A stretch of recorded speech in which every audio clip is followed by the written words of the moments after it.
Welcome back to the next episode of the Budget series. We're looking at Warlock today, and oh surprise, we have an aggressive Zoo Warlock. I know it's not the most original thing, but this has a lot of work that went into it, and we have some interesting choices here, which we believe make this deck a lot better than maybe the average Budget Zoo Warlock that's thrown together. Not a lot maybe, but quite a bit better.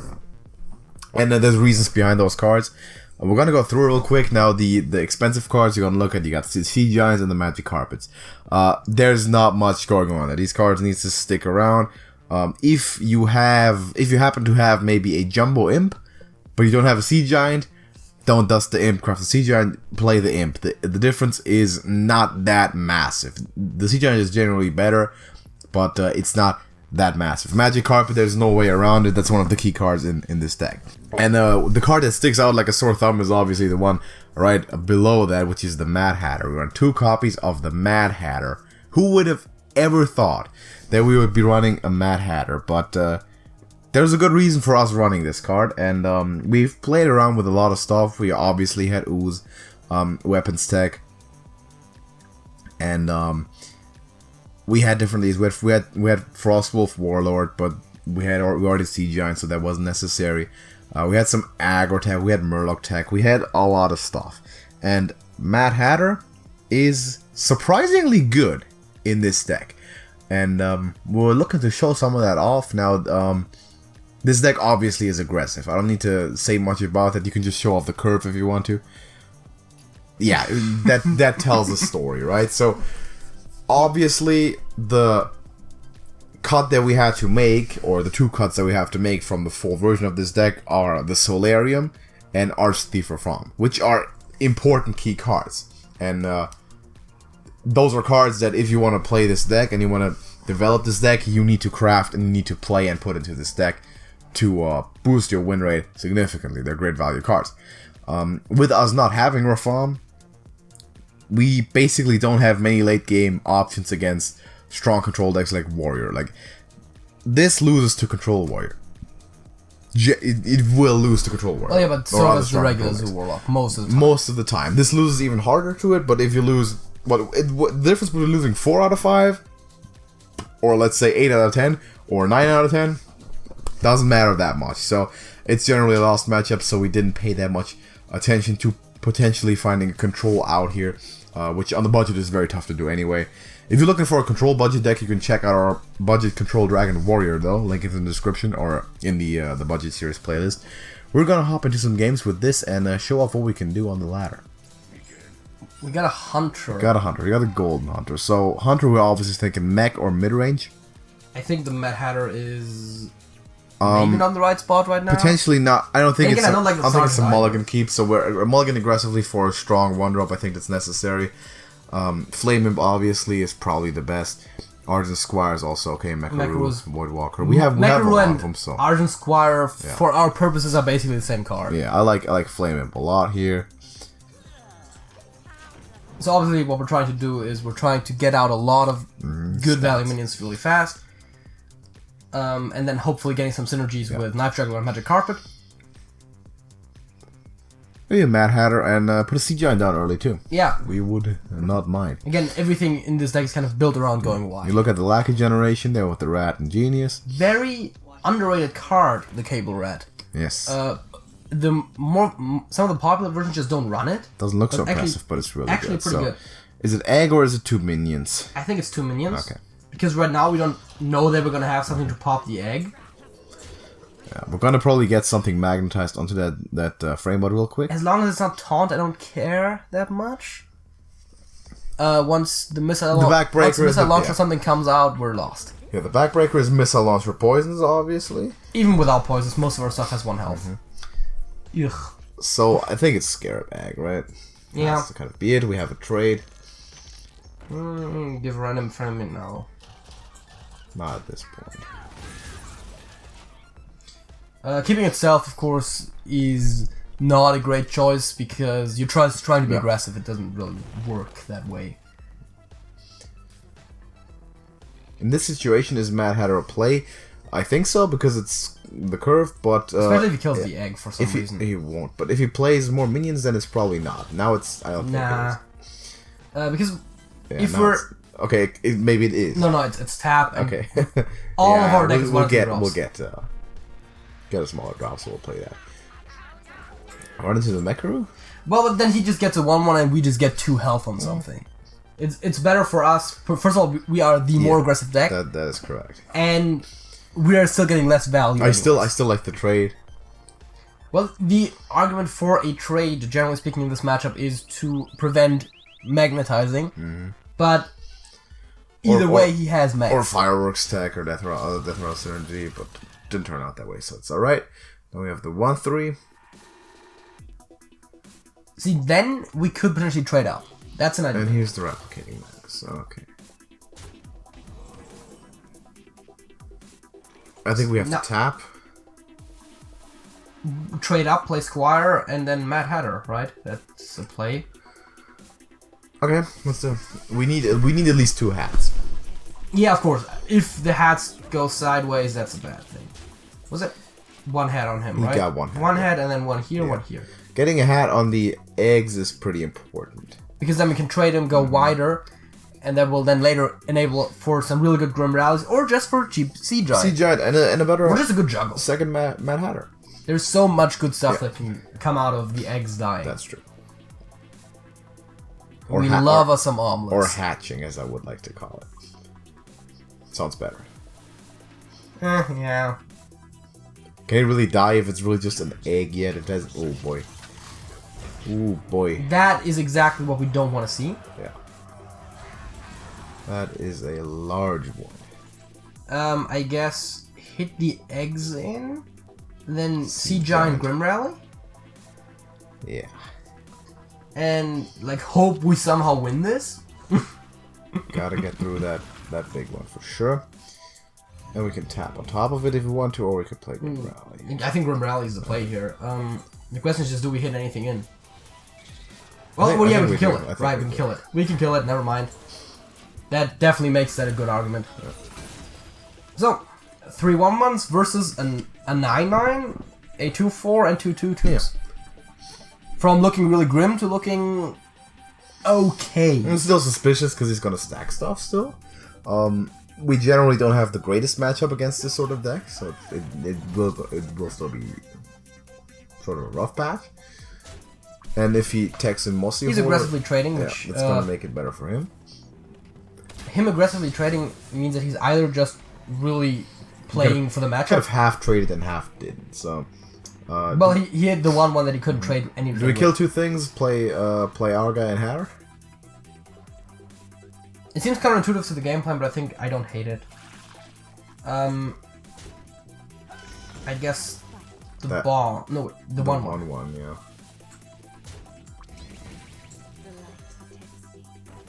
The Hatter and the... I don't think we trade with the Giant, right? The Giant goes face. Giant has to go face. We could have tapped first. Yeah, he's still got a hat. I guess we need a tap for sure. That's a good one to get from tap. And, I mean, right now, next turn, with a bit of luck we can win. If he doesn't kill our stuff, the turn after, we can definitely win if he doesn't kill any of our stuff. Granted, he will. The Sea Giant is something he needs to deal with for sure. Yeah, Spider Bomb. Poisons is big. Spider Bomb. Spider Bomb wouldn't help much because Spider Bomb is random, so that's tough. Because there's too much stuff on our board. Yeah. He needs to put the poisons on there too if he wants to Sea Giant out. I mean, he's gonna deal progressive damage and probably is setting up lethal for next turn, but we can't really bank on that. So hitting the Squire in, killing it, playing a carpet and some some rush, and then just living the life. Cool, Lackeys good. Yeah, we play both Lackeys. And I mean, I guess we hit face with the Battle Cry and give it rush and run it in, right? Does it get +1 attack? +1. +1. So then we have to. Yeah, no, we got it. This is a 3/1. Yeah, because it gets +1 twice, and it also gets rushed twice. Yeah. It doesn't make it any faster, but sure. And all of a sudden, what do we lose to? Do we lose to something? You're here part always no mech. He also doesn't run. He also probably doesn't run Leroy, to be honest. we might lose to poison rocket launcher, missile launcher.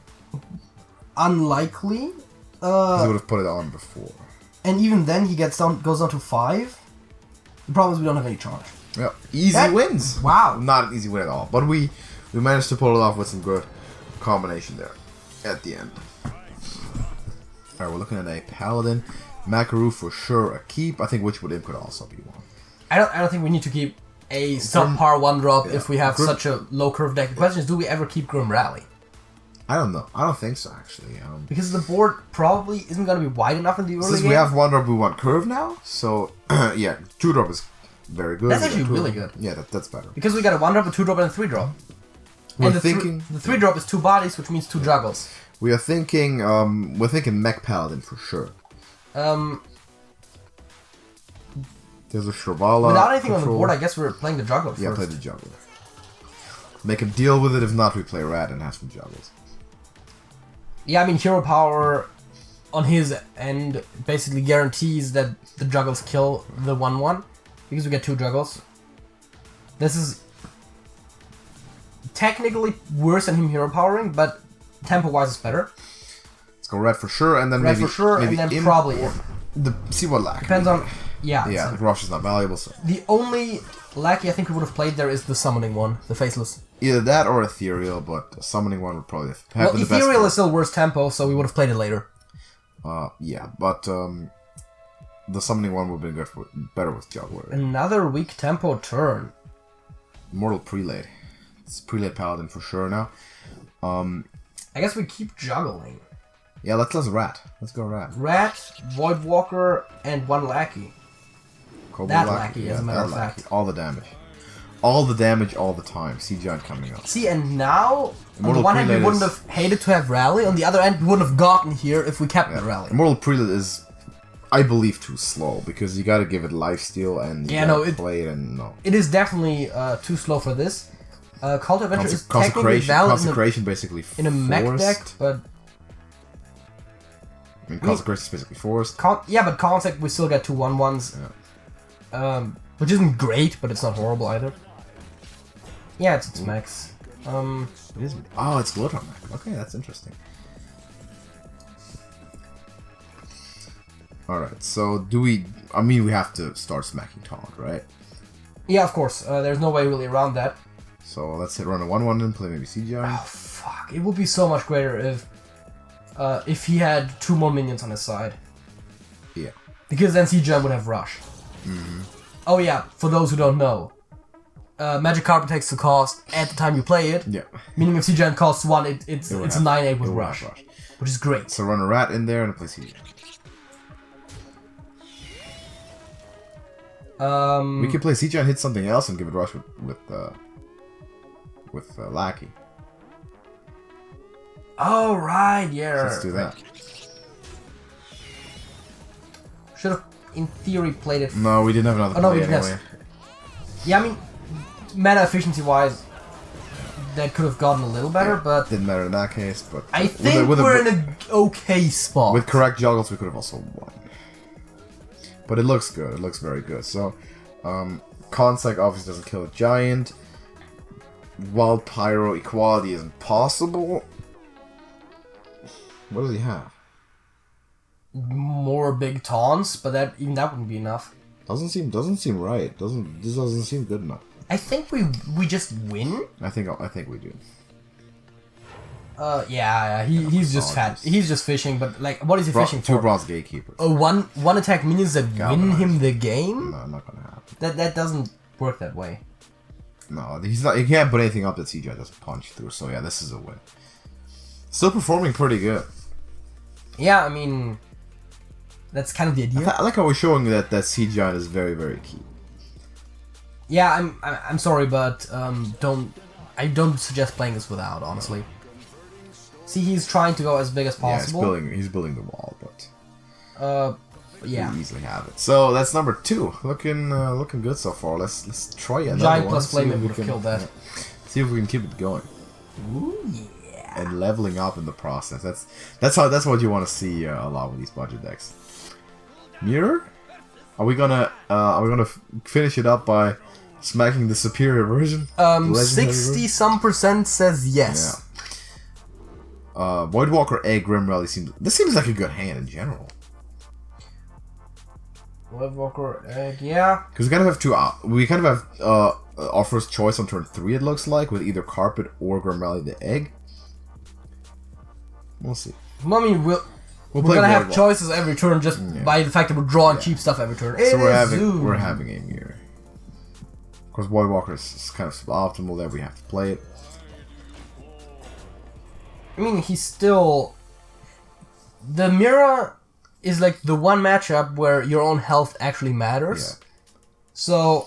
This is one matchup where, well, this one case was strictly worse because we need to assume that he's playing the full deck, which would include the legends. So he has the late game potential of Reform and the more explosivity of...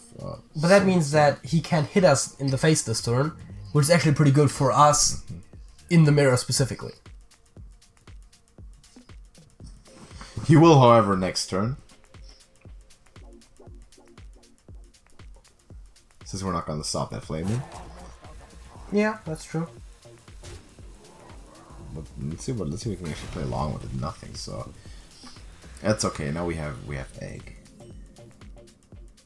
What do you have Voidwalker? Do we have coin egg Voidwalker? I think so. Yeah, I mean it's not like we're getting great value out of the coin in the mid to late game. No, this is correct. This is correct play.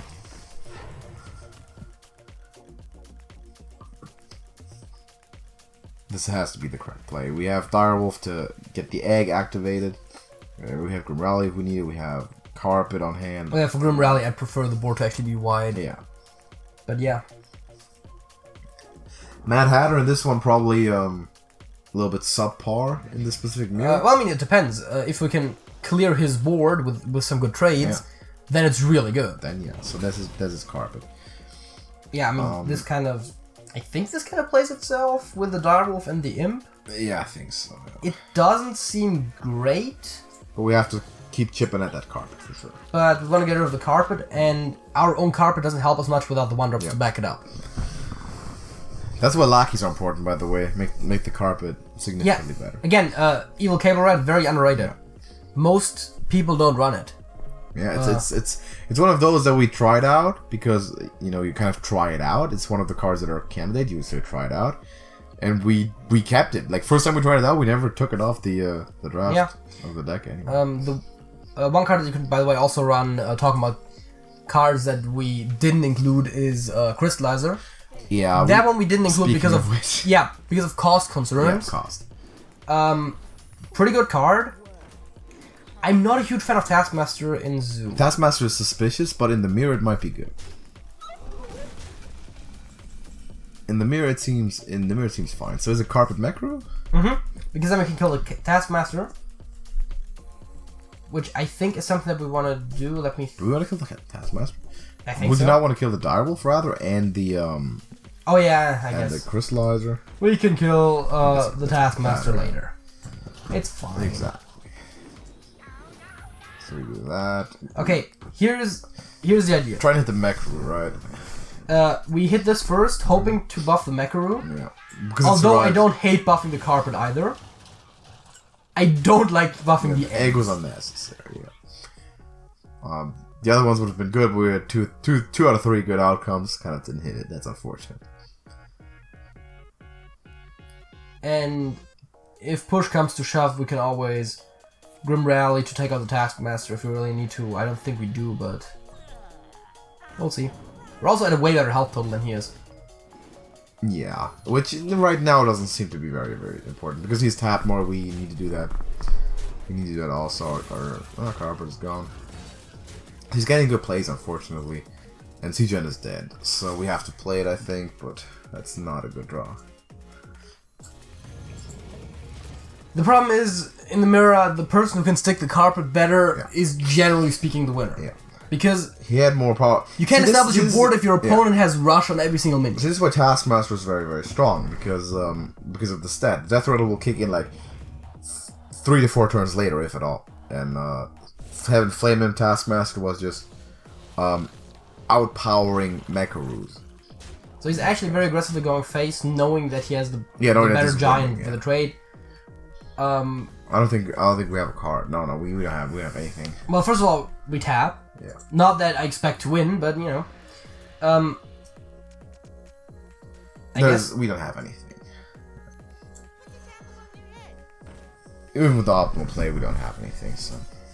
Okay, I'm playing this in a bit of a weird order because we're lost. Specifically, I think so, yes, but we mathematically can't make it happen because we're only taking 10. But okay, this was very clear cut. This was very clear cut, and what put him over the edge there? It wasn't even the legends. We didn't see Rafan. We didn't see Solarium. It was specifically having higher stat minions with a negative side effect. So, Flame Imp and Taskmaster specifically. Those were the important ones that he got that we did not. But the very important thing also is just that he, through those, got to stick the card. Magic card. Mm-hmm. He got it to board control, which is exactly what you need when you are playing mirror games. I think this perfectly shows off, as much as it doesn't necessarily prove how good our budget deck is, it does show how good the archetype is that the budget deck is a part of, and the only card that he played that we don't have, well, Crystallizer and the Taskmaster. Crystallizer is a worthwhile consideration. Maybe over Squire, sure. But the Taskmaster, I'm not a fan of. So, the one thing to mention there, specifically in regards to this, is that for this being like an aggro deck, you've seen the curve, there's a lot of versatility in terms of construction there. So, you can play around with stuff. If you have Taskmaster, but you don't have Argent Squire, you have a card that you might have seen there that's still possible, and you don't have one that we have here. You don't have a Mekaru, but instead you have Crystallizer. Those are almost interchangeable for all intents and purposes. Yeah, the Mekaru is one of the ones that is tougher to cut because the one advantage there is that it has a positive death rattle. Yeah. Which for stuff like Evil Genius and Grim Rally, you want those. Yeah. But otherwise, but it's possible. It's possible. Yeah, so, you have the Scarab Eggs are the main targets for those, and any given random 1/1 can be because it's the value you're getting is still worth it. So Mad Hatter is definitely kind of a downer in those aggro games where the board tends to be full, unless you of course get in control of it, in which case it can easily be a finisher. It could be a very strong tempo play for sure. But I think this shows enough of what we were trying to showcase here. We had some good performances in this last one. Outstatted, classic Hearthstone. Lost, you just get outstatted on the board and you can't come back. That's how it works in aggro.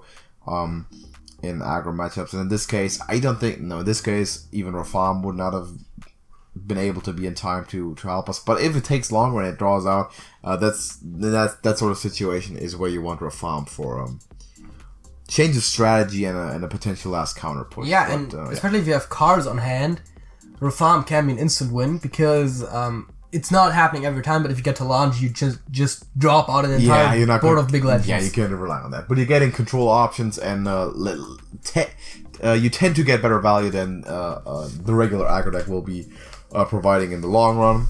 That's why that's one of the key cards that you want to craft if you are committing to a Zoo Warlock deck. But thank you for watching this one. Hope you enjoyed it. And if you did, then let us know what you think about this deck. If you tried it out too, tell us your experiences, what cards you've been playing around with, and what you found the most helpful, the most effective for you.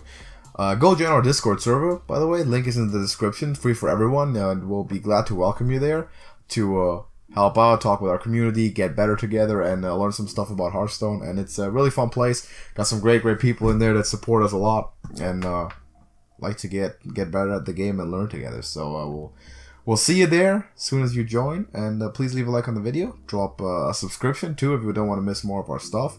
We have an entire playlist of the budget decks. We're looking at every single class, so maybe you're interested in seeing some more variety. We have every single class covered, a couple more to come for this specific expansion, but we're going to keep producing those because we find them to be very helpful, and people have responded to this pretty well. So thank you for watching this. We're going to see you in the next one. JJ. That's it. That's it.